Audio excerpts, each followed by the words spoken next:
naririnig po namin ang malakas na sigaw ng taong bayan laban sa mga pogo.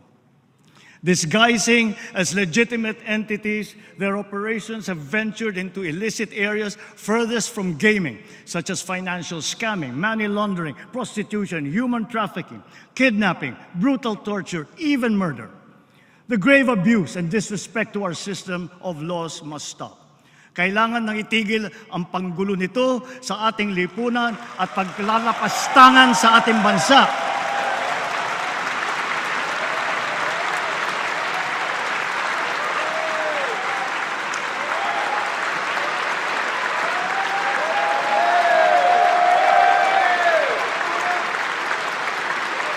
Effective today, all POGOs are banned. Isa ang Philippine Offshore Gaming Operations o POGO sa nakatanggap ng standing ovation sa nagdaang State of the Nation Address o SONA ni Pangulong Ferdinand Marcos Jr. Ito ay bunsod ng kabi-kabila ang raid ng iligal na operasyon ng Internet Gaming Licensee kung saan naitala ang mga kaso ng rape, murder, human trafficking, money laundering at iba pa. Bago pa ito, ilan sa mga naghain ng panukala upang ito ay iban sa Pilipinas ay sina Deputy Minority Leader Franz Castro, House Assistant Minority Leader Arlene Brosas at Kabataan Party List Representative Raul Manuel. Ilan sa mga nasangkot at pinag-usapang individual kaugnay ng investigasyon sa POGO ay si dismissed Bantarlac Mayor alias Alice Guo na nakumpirma ng Department of Foreign Affairs na isang Chinese national na nagngangalang Go Waping. Kasalukuyan itong nakakulong sa Pasig City Jail bunsod ng patong-patong na kasong kaniyang kinakaharap gaya ng human trafficking, tax evasion at money laundering. Bukod kay Guo ay isa rin sa mga naugnay sa kasong ito ay si Cassandra Ong na sangkot sa operasyon ng Lucky South 99 sa Porac, Pampanga. Kasama sa mga personalidad na sangkot din sa naturang operasyon ng Pogo Hub na ito ay si dating presidential spokesperson Harry Roque.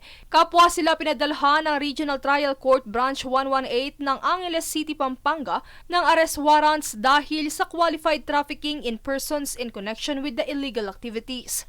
Kaugnay naman sa pagsawata ng mga ahensya ng gobyerno bilang tugon sa direktiba ni PBBM sa Pogo Ban, naatasan din ng Department of Labor and Employment na tulungan ang mga displaced workers na naapektuhan sa pagsasara ng mga Pogo.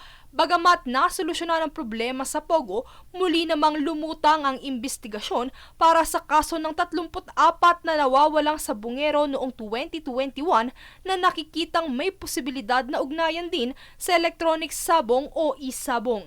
Ito ay matapos magsiwalat ang impormasyon ng isang whistleblower na si Julie Patidongan o alias Totoy nitong kamakailan.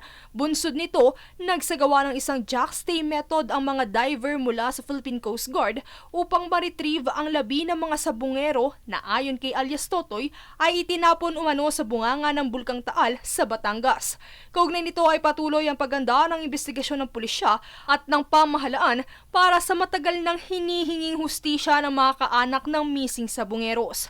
Bagaman nawala na ang mga Pogo at naban na rin ang isabong, umusbong naman ang itinuturing na bagong sakit sa lipunan, ang online gambling. Bunsod ng mga naitatalang kaso ng pagkalulong at humaling ng mga Pilipino maging ng mga kabataan sa online gambling, ilang mga panukala sa regulasyon at total ban ang inihain ng mga senador sa kanilang priority bills para sa 20th Congress. Una na rito ang bill na isinumite ni Senator Sherwin Gatchalian na layong magpatupad ng stricter regulation sa online gambling gaya ng pagban sa electronic wallet sa betting games at pag-impose ng minimum cash-in amount na 10,000 pesos. Habang total ban naman sa online gambling ang inihain ni Senator Juan Miguel Zubiri na sinuportahan ng ilang mga senador gaya ni na Senator Christopher Go, Senator Ronald De La Rosa at Senator Rafael Tulfo. Samantala, isa sa mga dahilan kung bakit tutol si Gatchalian sa total ban na ito ay bunsod ng posibilidad